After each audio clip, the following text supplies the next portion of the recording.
स्वागत है आप सभी का एक्सपी क्लासेस में। आज हम लोग पढ़ेंगे क्लास 11 से हॉर्नबिल बुक से चैप्टर 5 प्रोच का है। ये चैप्टर का नाम है the ailing planet the green movement's role, यानी बीमार ग्रह और इसमें हरित क्रांति की भूमिका। ये एक आर्टिकल है जो नानी पालकीवाला ने लिखा था और जो द इंडियन एक्सप्रेस में प्रकाशित हुआ था 24 नवंबर 1994 में। और इस चैप्टर में हम लोग पढ़ेंगे धरती का जो प्राकृतिक संतुलन है वो कैसे बिगड़ रहा है और क्या इसके लिए जरूरी स्टेप्स हो सकते हैं इसको इंप्रूव करने के लिए और इसको क्योर करने के लिए। यानी धरती को इसमें बीमार ग्रह बताया है कि कैसे निरंतर इसकी हालत डिटेरियोरेट हो रही है। Declining health of the earth के बारे में इधर चर्चा की गई है। तो चलिए शुरू करते हैं। मैं चेतन प्रताप एक बार फिर से आपका स्वागत करता हूं एक्सपी क्लासेस में। One can not recall any movement in world history which has gripped the imagination of the entire human race so completely and so rapidly as the green movement which started nearly 25 years ago। अब यहां author कहते हैं कि one can not recall, कि किसी को याद नहीं, यानी कोई याद नहीं इस चीज को कर सकता। One can not recall any movement, कि कोई व्यक्ति कोई भी आंदोलन की याद नहीं होगी किसी व्यक्ति को कि इन world history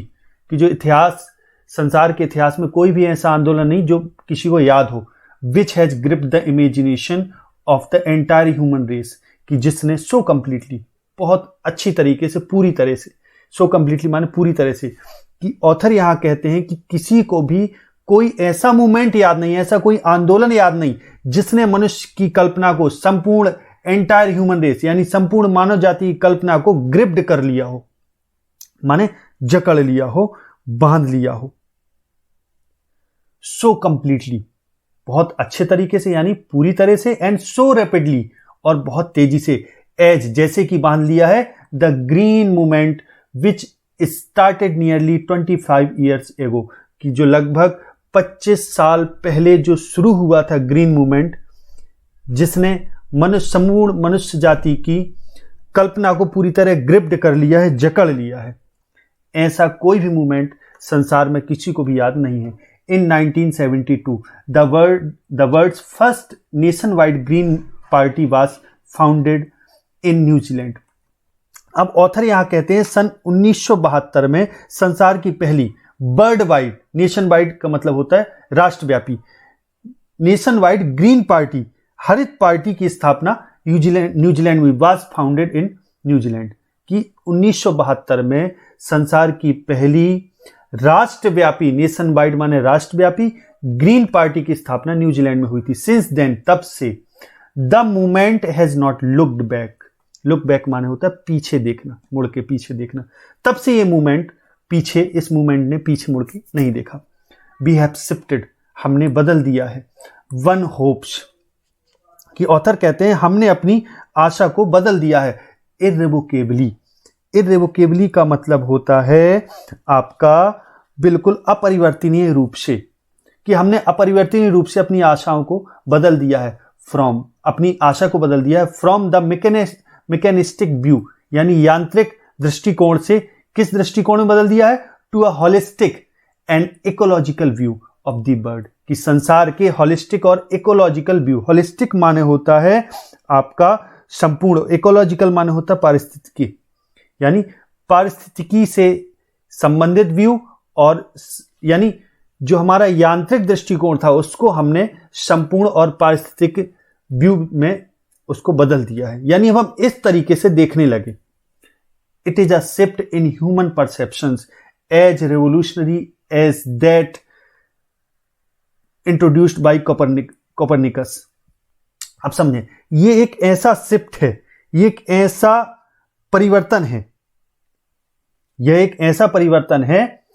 it is a shift in human perception, perception माने होता है समझ, कि मनुष्य की समझ में एक ऐसा परिवर्तन है ये। Who taught it is a shift in human perception as a revolutionary, जो इतना क्रांतिकारी है, as that introduced by Copernicus, जितना जब कोपरनिकस ने मतलब जिसकी शुरुआत की थी, इंट्रोड्यूस किया था उसको, who taught mankind in the 16th century that the earth and the other planets revolve round the sun. यानी ये जो मूवमेंट है ये उतना ही क्रांतिकारी हुआ है जितना जब कोपरनिकस ने पहली बार ये बताया था मनुष्य जाति को 16th सेंचुरी में, मैनकाइंड को ये सिखाया था कि धरती और अदर प्लैनेट्स जो है वो रिवॉल्व, घूमते हैं, चक्कर लगाते हैं राउंड दी सन। कि ऑथर यहां कहते हैं यह मानवीय समझ में उतना ही क्रांतिकारी परिवर्तन है जितना जो 16th सेंचुरी यानी 16वीं शताब्दी,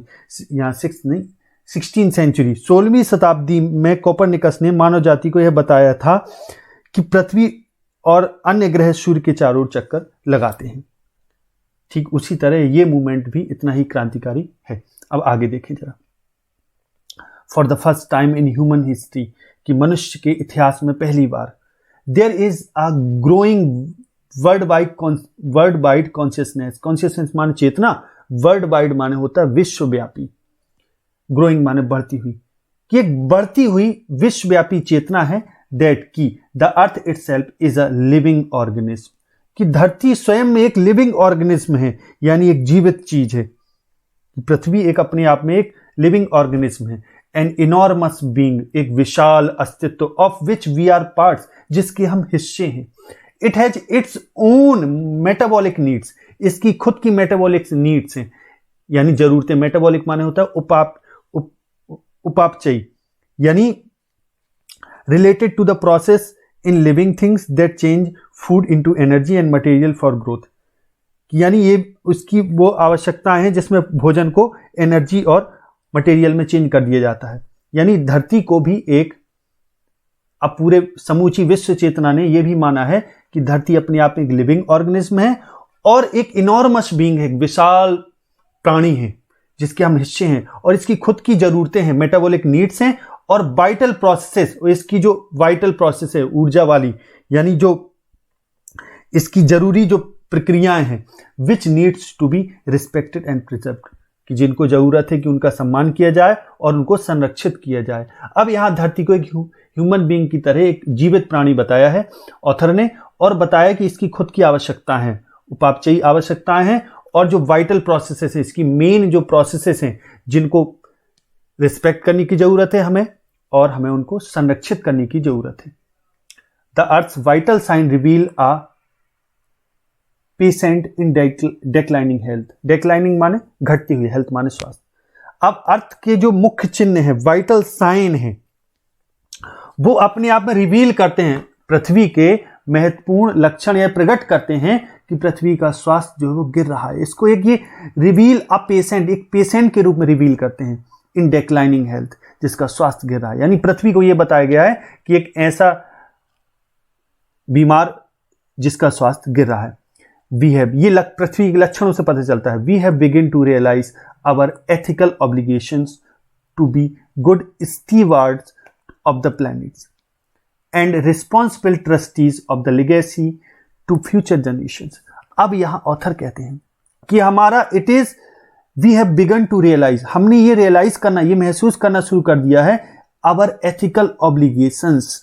कि हमारी ये एथिकल नैतिक ऑब्लिगेशंस हैं, कर्तव्य हैं। स्टीवर्ड माने होता है व्यवस्थापक, to be good stewards of the planet, कि हम इस प्लेनेट के, अपनी धरती के एक अच्छे व्यवस्थापक हो जाएं, and responsible trustees of the legacy, और इसकी जो लेगेसी है, जो विरासत है, इसके प्रति जिम्मेदार न्यासी हो जाएं, ट्रस्टी हो जाएं, इसकी देखभाल करने वाले हो जाएं। ट्रस्टी का मतलब होता है जो प्रॉपर्टी की देखभाल करता है। टू फ्यूचर जनरेशन, भविष्य की पीढ़ियों के लिए हम इसके प्रति, इसकी देखरेख करने वाले ट्रस्टी हो जाएं और स्टीवर्ड हो जाएं, माने व्यवस्थापक हो जाएं। धरती को हम सही से एक व्यवस्था प्रदान कर सके, उसकी देखभाल कर सके, ताकि फ्यूचर जनरेशंस के लिए, भविष्य की पीढ़ी के लिए ये सुरक्षित रहे। अब आगे देखें। The concept of sustainable development was popularised in 1987 by the bird commission on environment and development. अब जो कॉन्सेप्ट है, कि जो विचार है, कॉन्सेप्ट ऑफ सस्टेनेबल डेवलपमेंट, कि सस्टेनेबल माने होता है स्थायी, यानी जो अधिक समय तक चले, तो यानी स्थायी विकास का जो कॉन्सेप्ट है वाज पॉपुलराइज्ड, वो पॉपुलराइज्ड हुआ, यानी उसको लोकप्रियता मिली इन 1987 की 1987 में बाय द बर्ड कमीशन की जो ऑन एनवायरनमेंट एंड डेवलपमेंट की जो पर्यावरण और विकास पर जो बर्ड कमीशन है उसके द्वारा इसको 1987 में सस्टेनेबल डेवलपमेंट का जो कॉन्सेप्ट है इसको बहुत लोकप्रियता मिली। इन इट्स रिपोर्ट, और इसकी रिपोर्ट में in its report it defined the idea as development that meets the needs of the present without compromising the ability of future generation to meet their needs.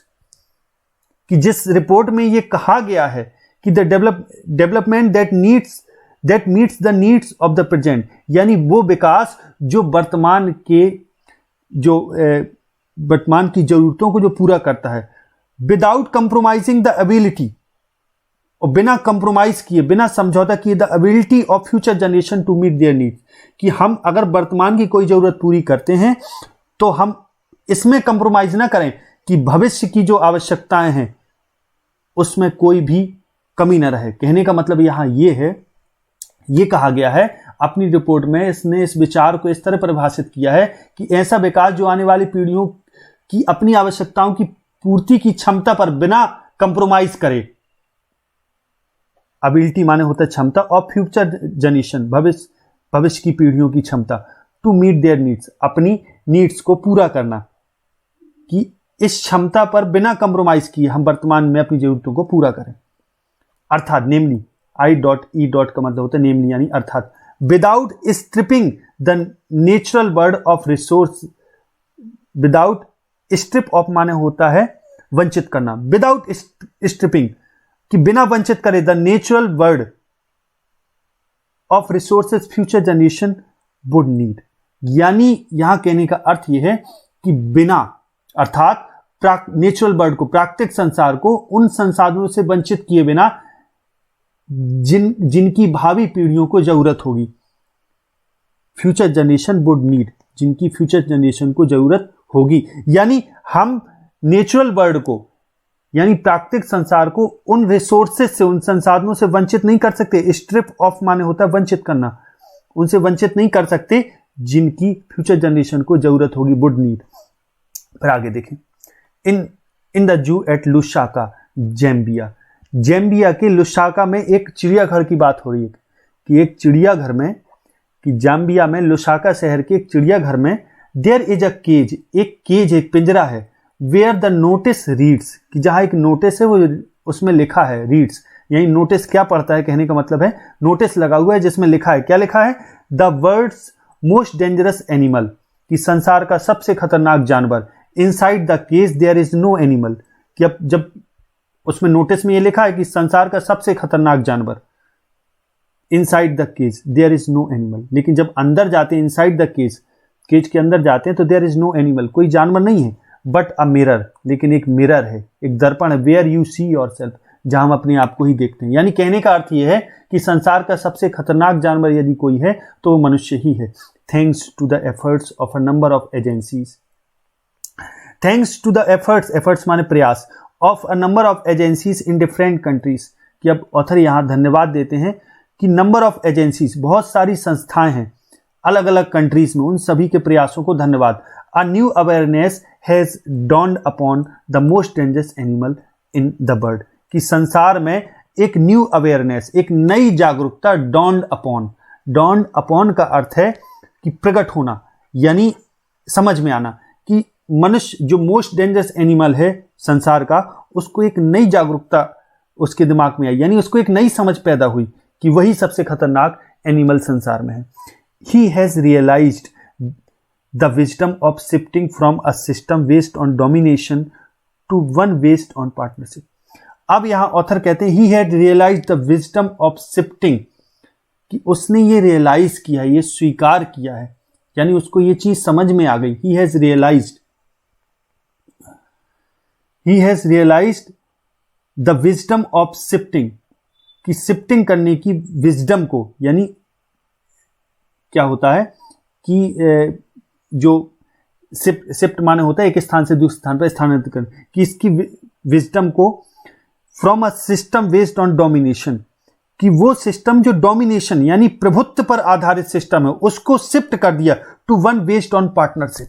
उस system पर जो partnership पर based है। यानी कहने का अर्थ है कि उसमें प्रभुत्व आधारित व्यवस्था से हटकर यानी उसको शिफ्ट करके सहकारिता आधारित व्यवस्था को स्वीकार करने में समझ आ गई है। ये रियलाइज किया है मनुष्य ने अब कि अब ये बुद्धि उसमें आ गई है कि जो सिस्टम है जो डोमिनेशन पर आधारित है, प्रभुत्व पर आधारित है कि केवल हमारा अधिकार हो, ये इस चीज को शिफ्ट करके वो किस चीज पर अब मनुष्य में समझ आ गई है, पार्टनरशिप पर, यानी कि अब सहकारिता की एक भावना विकसित हो। आगे देखें, scientist have catalogued about 1.4 million living species with which Mankind shares the earth. अब साइंटिस्ट हैव कैटलॉग्ड, साइंटिस्ट ने ये सूची बना ली है कि अबाउट 1.4 मिलियन लिविंग स्पीसीज की जीवित प्रजातियां हैं 1.4 मिलियन, विद विच जिसके साथ मैनकाइंड मनुष्य जाति शेयर्स द अर्थ, जिसके साथ मनुष्य धरती को साझा कर रहा है, यानी धरती में मनुष्य 1.4 मिलियन स्पीसीज के साथ रह रहा है, यानी 14 लाख प्रजातियों के साथ रह रहा है। Estimated very widely as regards the still uncatalogued living species. अब ऑथर कह रहा अभी तक जिन सजीव जातियों को सूचीबद्ध नहीं किया गया है, एस्टिमेट्स माने अनुमान, वेरी माने परिवर्तनशील, वाइडली माने विस्तृत रूप से, एज रिगार्ड द स्टिल अनकैटलॉग्ड यानी जो अभी भी अनकैटलॉग्ड है लिविंग स्पीसीज जिनको अभी कोई आकलन नहीं है। बायोलॉजिस्ट रेकन, वो जो बायोलॉजिस्ट हैं, जो ये जीव वैज्ञानिक है, वो ये रेकन करते हैं, गणना करते हैं दैट अबाउट 3 to 100 मिलियन कि 3 से लेके 100 मिलियन तक other living species still language, जो अभी भी लैंग्वेज में हैं, यानी रहने को मजबूर होना, लैंग्वेज माने होता है रहने को मजबूर होना, अननेम्ड इन इग्नोनिमस इग्नोमिनस डार्कनेस, यानी जो इग्नोमिनियस डार्कनेस, यानी इग्नोनिमियस डार्कनेस का मतलब होता है कि एक अपमानजनक अंधेरे में कि जो अभी पड़ी है, यानी कुछ ऐसी भी स्पीसीज हैं, कुछ ऐसी प्रजातियां हैं जो अभी भी रहने को मजबूर हैं, अननेम्ड इन इग्नोमिनियस डार्कनेस, यानी जो अभी एक अपमानजनक अंधेरे में जो पड़ी हुई हैं, यानी कुछ बहुत सारी अभी 3 से लेकर 100 मिलियन तक ऐसी स्पीसीज हैं जो अभी भी हैं, लेकिन उनका कोई नाम नहीं है, उनका आकलन नहीं है स्पष्ट। One of the early international commissions which dealt inter alia माने होता है अन्य बातों के साथ साथ, कि one of the early international commission, कि अभी ऑथर यहां करेंगे प्रारंभिक अंतर्राष्ट्रीय आयोगों में से एक जिसने अन्य बातों के साथ साथ विच डेल्ट विद माने होता है किसी से संबद्ध होना, यानी किसी चीज पर किसी के साथ मतलब डील विद माने होता है सौदा करना भी होता है और मैनेजमेंट करना भी होता है। तो one of the early international commission which dealt inter alia यानी अन्य चीजों के साथ साथ with the question of ecology, कि जो पारिस्थितिकी और एनवायरमेंट के क्वेश्चन से भी संबंध रखता है। वाज द ब्रांड कमीशन, कि एक ऐसा इंटरनेशनल कमीशन जो इकोलॉजी और एनवायरमेंट के क्वेश्चन अन्य बातों के साथ साथ इस पर भी संबंध रखता है, यानी इस पर भी विचार करता है। डील विद माने होता है विचार, संबंध रखना, ठीक है। तो was the Brandt commission which had a distinguish Indian as one of its member, कि जिसका इसी ब्रांड कमीशन का एक डिस्टिंग्यूश्ड माने होता है विशेष, एक विशिष्ट भारतीय इसका एक मेंबर है जिसका नाम है mister L.K. Jha. L.K. Jha क्या कहते हैं, the first Brundtland report raised the question, और इनकी पहली ब्रांड रिपोर्ट क्या कहती है कि are we to leave our successor माने होता है वंशज, यानी जो आगे हमारे उत्तराधिकारी आएंगे वो, कि are we to leave our successor a scorched planet, planet of advancing deserts. क्या हम अपने सक्सेसर के लिए, अपने उत्तराधिकारियों के लिए एक स्कॉच्ड माने एक झुलसा हुआ, तपा हुआ, जला हुआ प्लेनेट छोड़ने जा रहे हैं जिसमें एडवांसिंग डेजर्ट्स होंगे, यानी कहने का मतलब विकसित यानी बढ़ते हुए रेगिस्तान होंगे, इम्पावरिस्ड लैंडस्केप, इम्पावरिस्ड माने उजड़े हुए लैंडस्केप होंगे यानी भूदृश्य होंगे, और एंड एलिंग एनवायरमेंट और बीमार पर्यावरण। मतलब एल के जहां अपनी ब्रांड रिपोर्ट में कहते हैं कि क्या हम अपने उत्तराधिकारियों के लिए एक ऐसी धरती छोड़ने जा रहे हैं जिसमें बढ़ते हुए रेगिस्तान और उजड़े यानी सौंदर्य विहीन इम्पावरिस्ड लैंडस्केप भूदृश्य और एलिंग एनवायरमेंट बीमार एनवायरमेंट, जिस धरती में क्या हम ये चीज छोड़ने जा रहे हैं। अब आगे देखें जरा,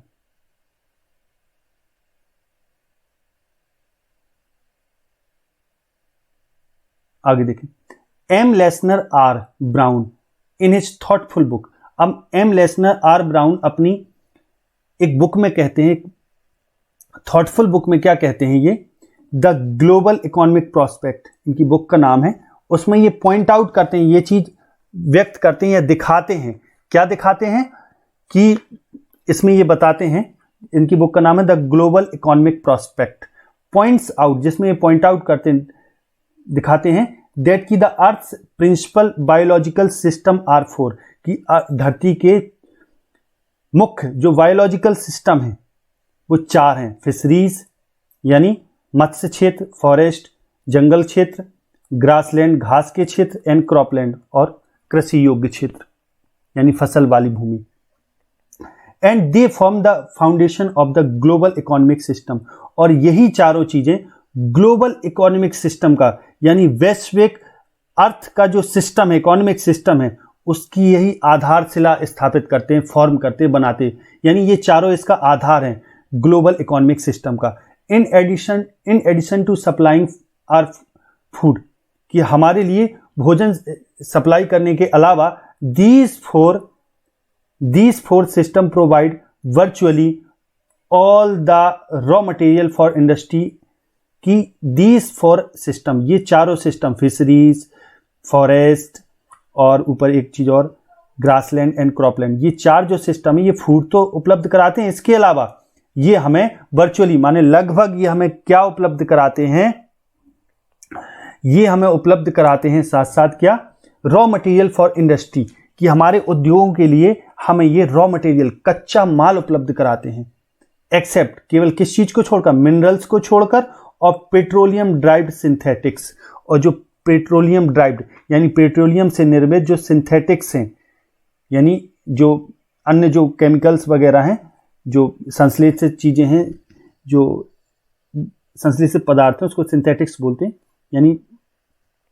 वो हमें ये प्रोवाइड कराते हैं। यानी इनको छोड़कर अन्य सारी चीजें रॉ मटेरियल ये प्रोवाइड हमें कराते हैं, ये चारों चीजें। In large areas of the world, कि संसार के विस्तृत एरियाज में, संसार के विस्तृत एरियाज में human claims on these systems are reaching an unsustainable level, कि ह्यूमन क्लेम्स जो मनुष्य का जो दावा है इन चारों सिस्टम पर, are reaching an unsustainable level, कि एक अस्थायी लेवल तक ये चीज इनका दावा पहुंच चुका है। यानी मनुष्य अपना दावा ठोकते ही चला जा रहा है, इनमें ठोकते ही चला जा रहा है, ठोकते ही चला जा रहा है। अ पॉइंट वेयर, एक ऐसा अनसस्टेनेबल लेवल यानी अस्थायी लेवल, एक ऐसा point where their productivity is being impaired, कि जहां इसकी जो प्रोडक्टिविटी है, जो उत्पादनशीलता है वो इम्पेयर्ड हो रही, यानी नष्ट की जा रही है, वो पूरी तरह उसको कमजोर हो रही है, वो नुकसान पहुंच रहा है उसको। इम्पेयर माने नुकसान पहुंचना, कमजोर होना। व्हेन दिस हैपन, और ऑथर कहते हैं जब ये चीज होती है, व्हेन दिस हैपन तो फिशरीज कोलैप्स, तो जो मत्स्य क्षेत्र होता है वो नष्ट हो जाता है, कोलैप्स हो जाता है। फॉरेस्ट डिसअपीयर, जंगल नष्ट हो जाते हैं। Grasslands are converted into baron wastelands, और ग्रासलैंड जो चारागाह होते हैं वो कन्वर्ट हो जाते हैं, बदल जाते हैं। अगर इस तरीके से मनुष्य अपना दावा ठोके इन चारों चीजों पर तो ये चीजें कम होगी, तो फिर क्या होगा, जो फिशरीज हैं वो कोलैप्स, भंग हो जाएंगे, फॉरेस्ट डिसअपीयर हो जाएंगे, जंगल वगैरह नष्ट हो जाएंगे, ग्रासलैंड जो है वो बैरन वेस्टलैंड में बदल जाएंगे यानी बंजर भूमि में बदल जाएंगे, एंड क्रॉपलैंड्स डिटेरियोरेट, और जो क्रॉपलैंड है वो डिटेरियोरेट हो जाएंगे, कम हो जाएंगे। फसल वाली जो जमीन है वो आपकी कम हो जाएगी। फिर आगे देखें, in a protein conscious and protein hungry bird, कि प्रोटीन के प्रति सचेत और प्रोटीन हंग्री बर्ड में, प्रोटीन के लिए भूखे संसार में, over fishing is common every day, कि जो ओवर फिशिंग है वो कॉमन है, प्रत्येक पर डे ये चीज कॉमन है। इन पुअर कंट्रीज, कि गरीब देशों में, local forest are being decimated, कि जो लोकल फॉरेस्ट हैं, जो लोकल फॉरेस्ट हैं, यानी जो गांव या शहर वगैरह से लगे हुए जो फॉरेस्ट होते हैं वो सब डेसिमेटेड हो रहे, कट रहे हैं। इन ऑर्डर टू प्रोक्योर माना होता है प्राप्त करना, फायरवुड फॉर कुकिंग, कि कुकिंग के लिए फायरवुड, ईंधन वाली लकड़ी प्राप्त करने के लिए ये सब क्या हो रहे, काटे जा रहे जो लोकल फॉरेस्ट हैं। इन सम प्लेसेस, और कहीं कहीं firewood has become so expensive, और कहीं कहीं तो फायरवुड इतनी ज्यादा एक्सपेंसिव हो चुकी है, इतनी ज्यादा महंगी हो चुकी है, दैट की what goes under the pot now cost more than what goes inside it, कि जो चीज,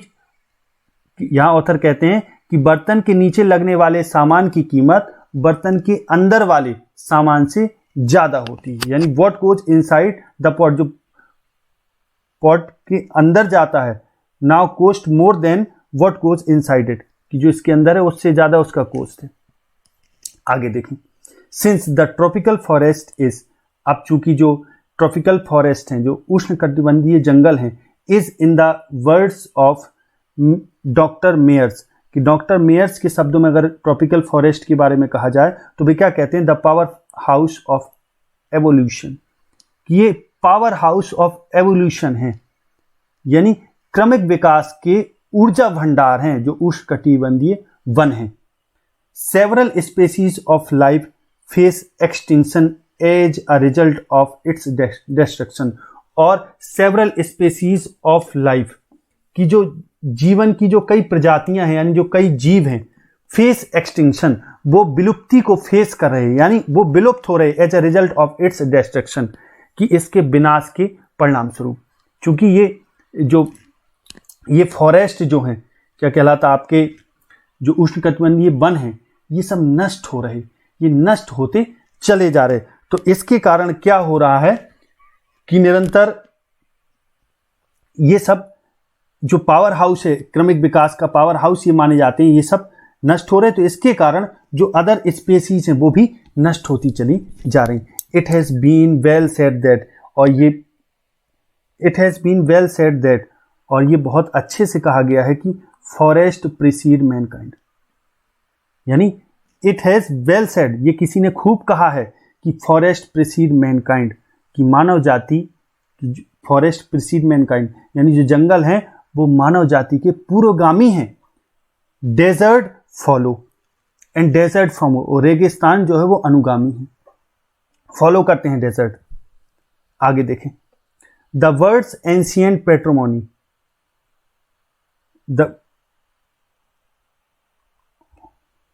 आगे देखें, the words ancient patrimony of tropical forest is now eroding at the rate of 40 to 50 million acre a year. अब जो संसार का जो प्राचीन पैट्रिमोनी है, जो संपत्ति है ट्रॉपिकल फॉरेस्ट की, वो इज नाउ इरोडिंग, इरोडिंग माने कम हो रही, नष्ट हो रही, वो धीरे धीरे नष्ट होना इरोड माने होता है, eight the rate of 40 to 50 million acre a year, कि 40 to 50 million acre a year, कि एक साल में 40 to 50 मिलियन एकड़ के हिसाब से ये क्या हो रही है, नष्ट हो रही है, कम हो रही है। आगे देखिए,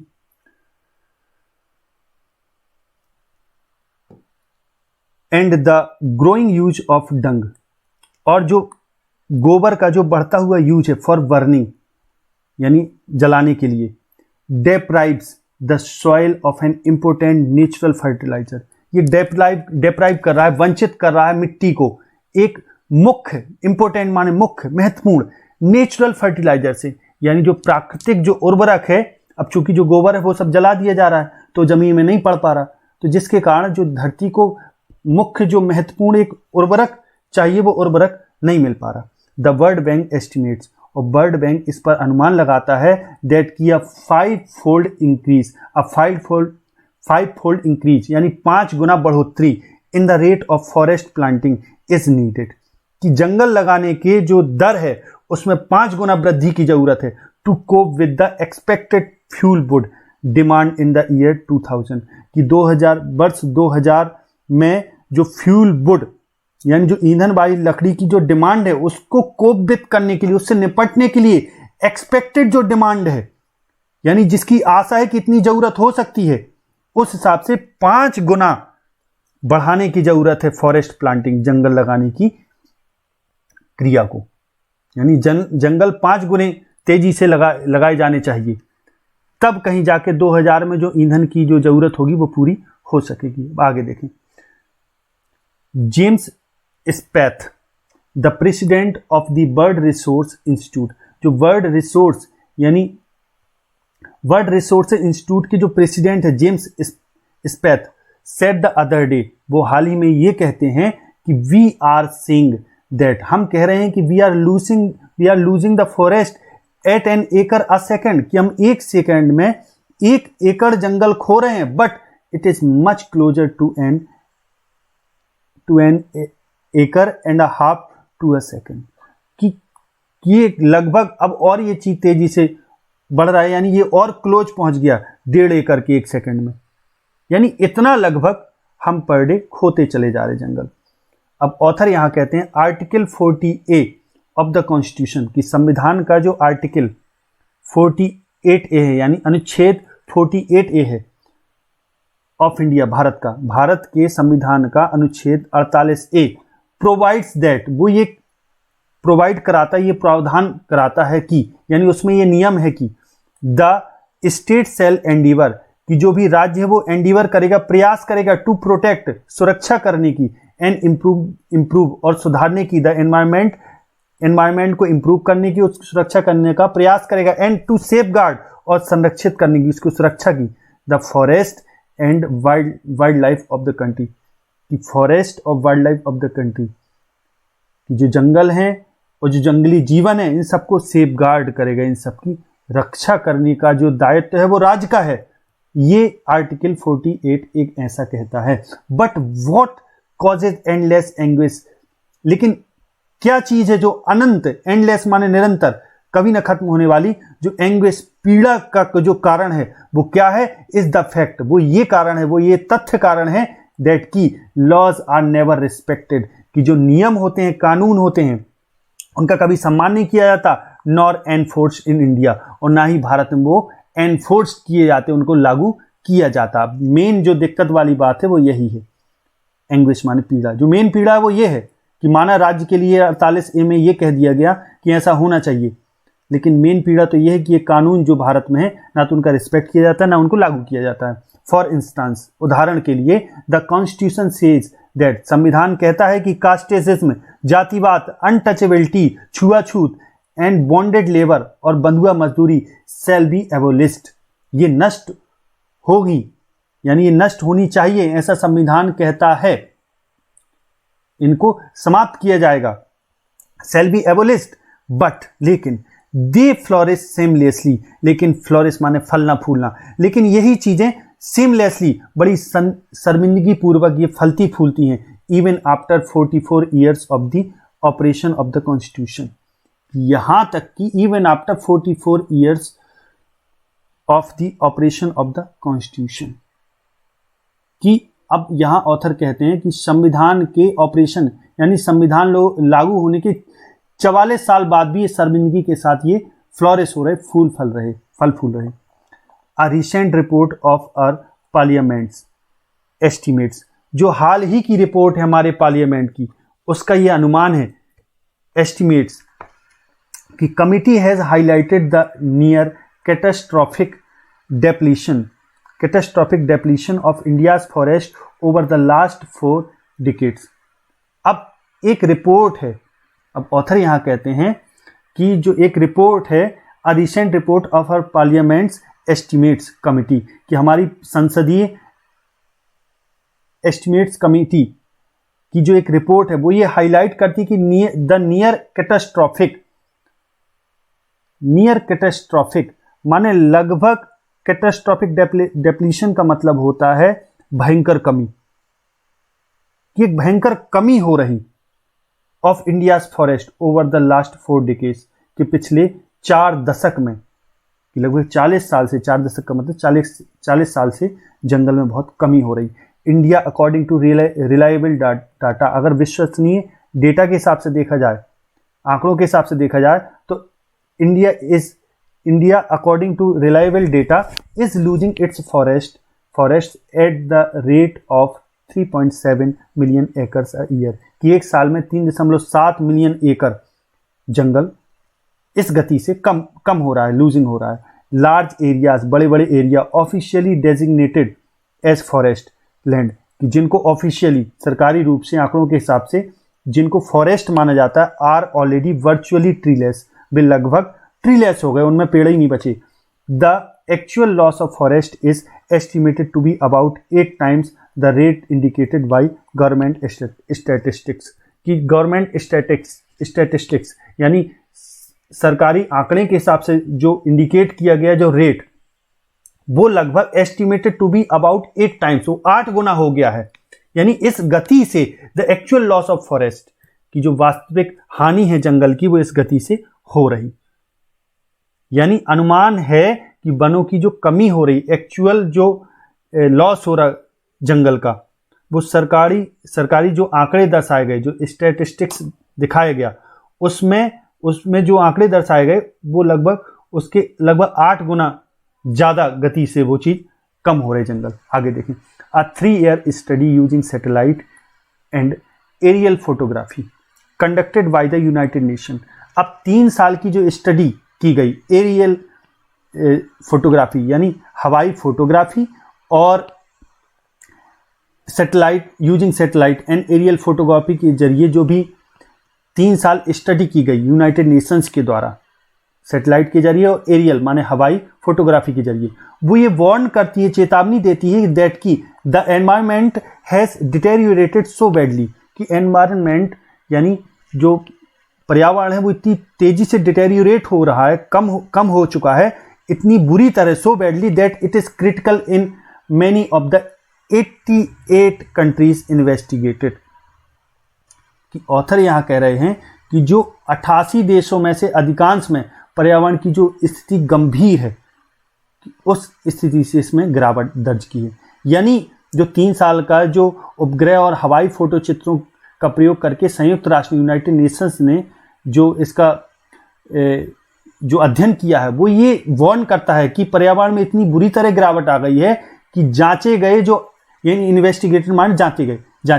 जो जांचे गए 88 देशों में से अधिकांश में पर्यावरण की स्थिति गंभीर है। दैट की इट इज क्रिटिकल माने गंभीर in many of the 88 countries investigated, ये 88 देशों में जो जांचा गया है, ये पर्यावरण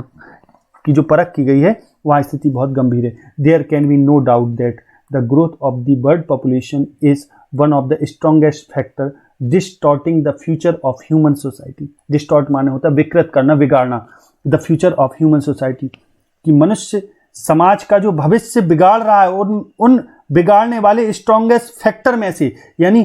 तथ्यों में से जो एक तथ्य है, इसमें कोई संदेह नहीं, देयर इज नो डाउट, इसमें कोई संदेह नहीं कि वो तथ्य क्या है, the growth of world population, कि जो वर्ल्ड पॉपुलेशन की जो ग्रोथ हो रही, यानी जो संसार की जनसंख्या जो बढ़ रही, there can be no doubt, इसमें कोई संदेह नहीं हो सकता कि the growth of the world population, की जो विश्व की जो जनसंख्या उसमें जो ग्रोथ हो रही, वही एक स्ट्रॉन्गेस्ट फैक्टर में से, यानी सबसे मजबूत तथ्यों में से एक तथ्य है कि जो डिस्टॉर्ट कर रहा है, यानी विकृत कर रहा है, बिगाड़ रहा है the future of human society, कि मनुष्य समाज के फ्यूचर को बिगाड़ रहा है। It took mankind more than a million years to reach the first billion, कि मैनकाइंड को, मनुष्य जाति को मिलियन ईयर्स लगे, लाखों वर्ष लगे पहले बिलियन में पहुंचने, यानी 1 अरब तक जनसंख्या पहुंचने में लगा अरबों लाखों वर्षों का समय। तो ऑथर कह रहा है फिर आगे, that was the world population around the year 1800 कि 1800 में ये बर्ड पॉपुलेशन थी फर्स्ट बिलियन, संसार की इतनी जनसंख्या थी। बाय द ईयर 1900 यानी 100 वर्षों में, बाय द ईयर 1900 यानी 1900 तक a second billion was added, कि इसमें एक और बिलियन जोड़ गई यानी 2 बिलियन हो गई। And the 20th century has added and 3.7 million. और जब 20th सेंचुरी आई, 2000 आया, तो फिर क्या हुआ, ये जब 20th सेंचुरी आई तो वही संख्या बढ़ के एडेड हो गई, जुड़ गई 3.7 मिलियन, इतनी पहुंच गई। The present bird population is estimated at 5.7 million. और वर्तमान की जो अनुमानित एस्टिमेटेड जो पॉपुलेशन है वो 5.7 बिलियन यानी 5 अरब 70 करोड़, इतनी जनसंख्या हो चुकी। तो every 4 days the world population increases by 1 million. और हर एक 4 दिन में जो संसार की पॉपुलेशन है वो 1 मिलियन बढ़ जाती है, यानी 10 लाख बढ़ जाती है। तो fertility falls as income rise. अब यहां ऑथर कहते हैं कि जब आमदनी बढ़ती है तो जो फर्टिलिटी होती है यानी जो आपका उर्वरता होती है वो बढ़ती है। Fertility rise as income rise, जैसी इनकम बढ़ती है तो फर्टिलिटी बढ़ती है। एजुकेशन स्प्रेड्स, शिक्षा विस्तृत होती है। फर्टिलिटी फॉल्स, फिर से देखिए जरा, फर्टिलिटी फॉल्स यानी उर्वरता गिर जाती एज इनकम राइज। जैसी आमदनी बढ़ती है, शिक्षा का प्रसार होता है और स्वास्थ्य सुधरता है, तब जन्म दर घटती है। यानी फर्टिलिटी जो है, उर्वरता जो है, उर्वरता कहने का मतलब उत्पादकता, उपजाऊपन। अब यहां फर्टिलिटी का अर्थ होगा जन्म दर। तो जो फर्टिलिटी है वो कब गिरती है, जब इनकम बढ़ती है, एजुकेशन में विस्तार होता है और हेल्थ में सुधार होता है। दस development is the best contraceptive, कि इस प्रकार जो डेवलपमेंट, जो विकास है, वो सबसे अच्छा कॉन्ट्रासेप्टिव है, यानी प्रजनन रोधी है, बर्थ कंट्रोल मेथड है, यानी जनसंख्या को रोकने का एक बेस्ट कारण है। बट लेकिन development itself may not be possible, कि स्वयं में विकास संभव नहीं है। If the present increase in numbers continue, अगर ये प्रेजेंट इंक्रीज, वर्तमान में जो बढ़ोतरी हो रही नंबर्स में, संख्या में, वो कंटिन्यू रहती है, तो फिर डेवलपमेंट अकेला संभव नहीं है कि डेवलपमेंट हो सके। यानी जनसंख्या बढ़ती रहेगी तो ये ना सोचें कि विकास होते ही रहेगा। फिर आगे देखें, आगे ऑथर क्या कहते हैं, द रिच गेट रिचर। अब जो धनी हैं वो और धनी होते जा रहे, and the poor beget children which condemns them to remain poor. और जो पुअर हैं, गरीब लोग हैं, वो बिगेट चिल्ड्रन, वो बच्चों को जन्म दे रहे, विच कंडेम्स, जो कंडेम्ड माने होता है श्राप देना या निंदा करना, देम टू रिमेन पुअर, यानी जो इनकी गरीबी का कारण, रिमेन पुअर, इनके गरीब बने रहने का ही कारण बन रहे। कहने का मतलब यह है, ऑथर यहां कह रहे, जो धनी हैं वे धनी होते जा रहे, जो गरीब हैं वो बच्चों को जन्म दे रहे, जिसके कारण वे और गरीब होते जा रहे, वे गरीब ही बने रह रहे। तो more children does not mean more workers. अब ज्यादा बच्चों का मतलब ये नहीं है कि ज्यादा मोर वर्कर्स हो जाएंगे, merely more people without work. ये केवल इसका मतलब ये होता है, मियरली माने केवल, इसका यही मतलब हो सकता है कि मोर पीपल विदाउट वर्क, कि ज्यादा लोग बिना काम के। It is not suggested that, अब ये सजेस्ट नहीं किया गया कि human beings be treated like cattle and compulsorily sterilised. Sterilise माने होता है नसबंदी करा देना, कि अब इससे इट इज नॉट सजेस्टेड, अब ये सजेस्ट नहीं किया गया है कि human beings be treated like cattle, कि मनुष्यों को कैटल, जानवरों की तरह ट्रीट किया जाए, उनके साथ व्यवहार किया जाए, एंड कंपल्सरली स्टेरिलाइज्ड, और उनको आवश्यक रूप से स्टेरिलाइज कर दिया जाए, यानी उनकी जबरदस्ती नसबंदी कर दी जाए। ऐसा नहीं है, ये नहीं कहा गया। But there is no alternative, लेकिन कोई विकल्प नहीं है, to voluntary family planning without introducing an element of coercion, कि कोअर्जन माने होता है फोर्स, यानी बल, ताकत, कि विदाउट इंट्रोड्यूसिंग, बिना प्रारंभ किए, एन एलिमेंट ऑफ कोअर्जन, यानी बिना जबरदस्ती के भाव के बिना, स्वैच्छिक, वॉलंटरी माने होता है स्वैच्छिक, फैमिली प्लानिंग माने होता है परिवार नियोजन, परिवार नियोजन का मतलब होता है जनसंख्या को कंट्रोल करने की प्लानिंग करना, कि बिना फोर्स के, बिना कोर्सन के, यानी बिना जबरदस्ती के भाव के स्वैच्छिक परिवार नियोजन का कोई विकल्प नहीं है, यानी जबरदस्ती करनी ही पड़ेगी। The choice is really between control of population and perpetuation of poverty. Poverty माने गरीबी, और परपेचुएशन का मतलब होता है निरंतरता, लगातार जारी रहना। ये अब चॉइस जो है, वो जो चुनाव हमें करना है वो वास्तव में, रियली वास्तव में बिटवीन कंट्रोल ऑफ पॉपुलेशन, या तो हम पॉपुलेशन को कंट्रोल कर लें, या परपेचुएशन ऑफ पॉवर्टी, या लगातार फिर गरीबी बनी रहे। यानी निरंतर गरीबी और कंट्रोल ऑफ पॉपुलेशन के बीच हमें चुनाव करना है। आगे देखें, the population of India is estimated to be 920 million today, कि वर्तमान में जो भारत की पॉपुलेशन है वो अनुमानित एस्टिमेटेड 920 मिलियन है,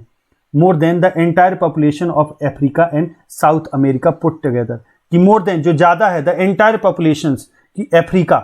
कि जो अफ्रीका और साउथ अमेरिका की अगर पॉपुलेशन को पुट टुगेदर इकट्ठा रख दिया जाए तो उससे ज्यादा है भारत की जनसंख्या। No one familiar with the conditions in India, कि कोई भी परिचित नहीं है, ऑथर यहां कहते हैं कि कोई भी परिचित नहीं है, no one familiar with the condition in India would doubt that. फिर से देखें जरा, नो वन फेमिलियर, जो नो वन कोई नहीं, फेमिलियर विद माने होता परिचित होना, the condition in India would doubt that, यानी कोई भी जो भारत की कंडीशन से परिचित है वो डाउट नहीं करेगा, संदेह नहीं करेगा, दैट की the hope of the people would die in their hungry hutments,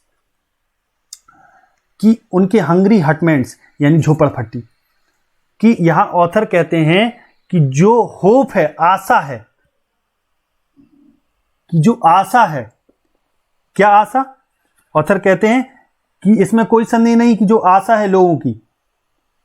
कि people would die in their hungry hutments, कि अपनी भूखी झोपड़ियों में ही लोग मर जाएंगे, unless population control is given top most priority, कि जब तक पॉपुलेशन कंट्रोल को एक टॉप मोस्ट प्रायोरिटी माने प्राथमिकता नहीं दी जाती तो लोग अपनी झोपड़ियों में ही भूख के मारे मर जाएंगे। इसमें कोई संदेह नहीं कर सकता जो भी भारत की कंडीशन से परिचित है। No one familiar with the condition in India would doubt, यानी वो जो इस कंडीशन, भारत की कंडीशन से जो परिचित है वो डाउट नहीं करेगा, ये आशा है कि लोग मर जाएंगे अपनी झोपड़ियों में ही भूख के मारे अगर इसको टॉप मोस्ट प्रायोरिटी नहीं दी गई जनसंख्या ने।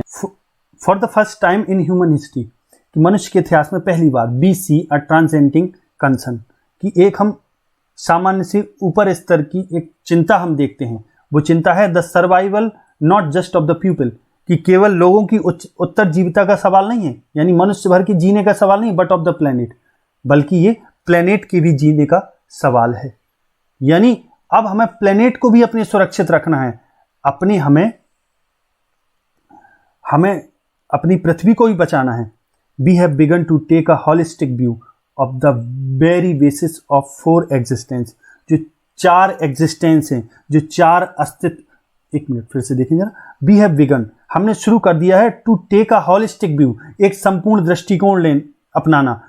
Of the very basis of our existence, कि जो हमारे एग्जिस्टेंस, यहाँ 4 नहीं R है, जो हमारे अस्तित्व का जो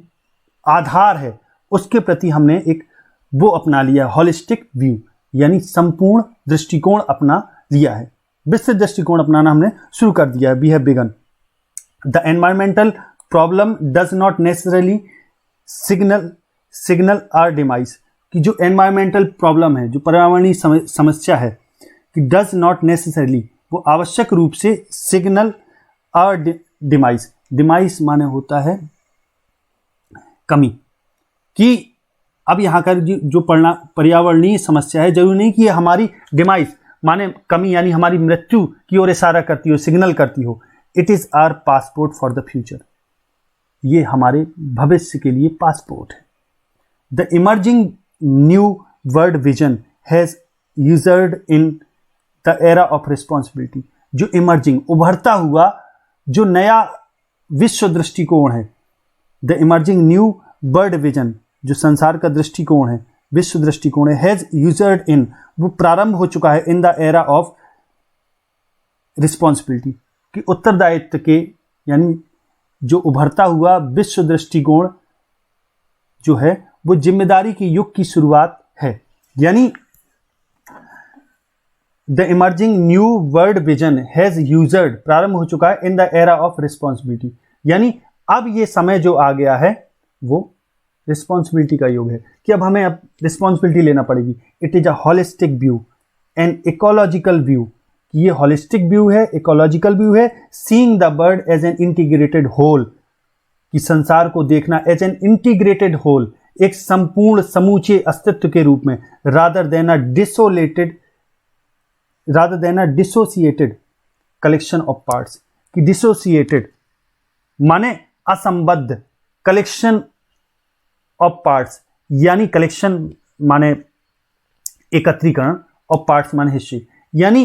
असंबद्ध हिस्सों के एकत्रीकरण के बजाय, यानी छोटे छोटे टुकड़ों का इकट्ठा मिला हुआ रूप के बजाय हमें इसको धरती को किस रूप में देखना होगा, एक हॉलिस्टिक और इकोलॉजिकल व्यू से हमें इसको एक इंटीग्रेटेड होल के रूप में देखना होगा, यानी एक समूची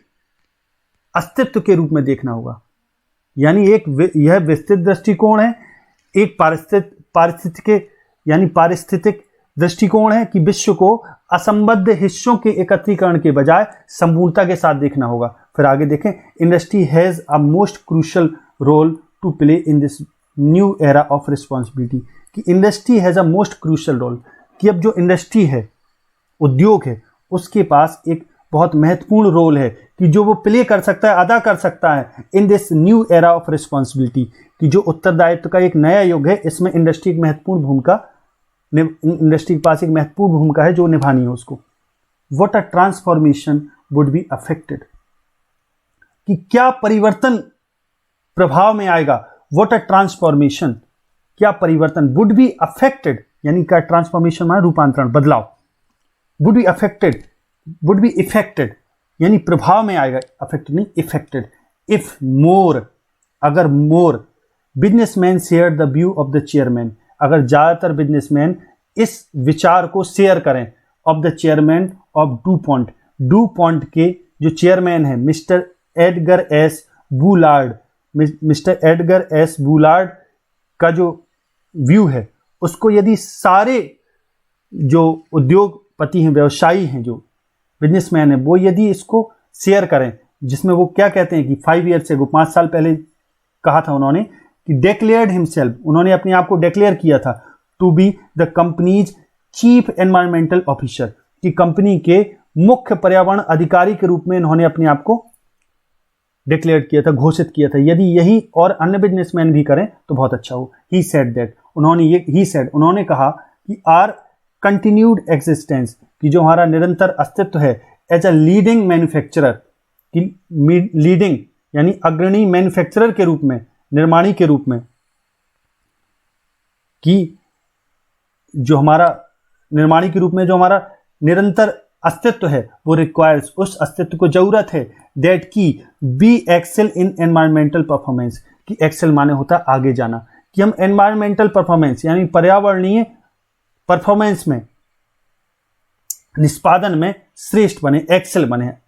फिर आगे देखें, of all the statement made by Margaret Thatcher, कि मार्गरेट थैचर के द्वारा दिए गए सारे स्टेटमेंट्स में से during the years of her prime ministership, कि जब वो प्राइम मिनिस्टर थे, कि उनके प्रधानमंत्रित्व का, प्राइम मिनिस्टरशिप माने होता है प्रधानमंत्रित्व, कि उनके प्रधानमंत्रित्व काल के दौरान उन्होंने जो भी स्टेटमेंट्स दी, उन स्टेटमेंट्स में से none has passed so decisively, कि किसी को इतने डिसिसिवली, इतने निर्णायक रूप से पास नहीं किया गया in the current coin of English, कि इंग्लिश में करेंट कॉइन के रूप में। यानी कहने का मतलब है, अपने पूरे प्रधानमंत्रित्व काल में मार्गरेट थैचर द्वारा बोले गए कथनों में से कोई भी कथन अंग्रेजी भाषा के प्रयोग में इतना प्रचलित नहीं हुआ। Current coin of English uses माने प्रयोग, एज हर फेलिसिटस वर्ड्स, कि जैसे कि उनके ये शब्द, फेलिसिटस का मतलब होता है उपयुक्त यानी सुचयनित, फेलिसिटस वर्ड्स जो उन्होंने कहे, यानी ये ज्यादा यूज हुए। उन्होंने क्या बोला है कि no generation has a free hold on this earth, कि किसी भी धरती का, नो जनरेशन, किसी पीढ़ी का, has a free hold on this earth, कि किसी भी पीढ़ी का इस धरती पर फ्री होल्ड नहीं है, यानी पूर्ण स्वामित्व नहीं है, स्थायी स्वामित्व नहीं है, कोई भी इस धरती का मालिक नहीं है। ऑल वी हैव, जो कुछ भी हमारे पास है, इज अ लाइफ टीनेंसी, वो जीवन पर्यंत एक किराएदारी है, टीनेंसी है। With a full repairing lease, कि जिसमें फुल रिपेयरिंग लीज है, यानी सुधारने वाला ठेका है, मरम्मत करने की शर्त पर लिया गया पट्टा, with a full repairing lease. और दूसरे शब्दों में कहा जाए, इन the words of mister Lesnar brown, और लेसनर ब्राउन के, ये तो मार्गरेट थेचर ने कहा, अब लेसनर ब्राउन क्या कहते हैं, we have not inherited this earth from our forefathers, कि यहाँ मिस्टर लेसनर ब्राउन क्या कहते हैं अपने शब्दों में, कि वी हैव नॉट इनहेरिटेड माने होता है विरासत में मिलना, कि हमें ये धरती अपने पूर्वजों से विरासत में नहीं मिली, we have borrowed it from our children, कि हमने इसको अपने बच्चों से बोरो किया, उधार लिया है। तो इस प्रकार से ये जो चैप्टर है बहुत ही इंपॉर्टेंट है, बहुत ही अच्छा चैप्टर है, सबको पढ़ना चाहिए, सबके लिए बहुत महत्वपूर्ण है। तो आशा है ये चैप्टर आपको पसंद आया होगा, पूरा समझ में आया होगा। यदि आया है तो वीडियो को लाइक और शेयर करना ना भूलें। आगे अगले वीडियो मिलते हैं, तब तक के लिए नमस्कार, जय हिंद, जय भारत।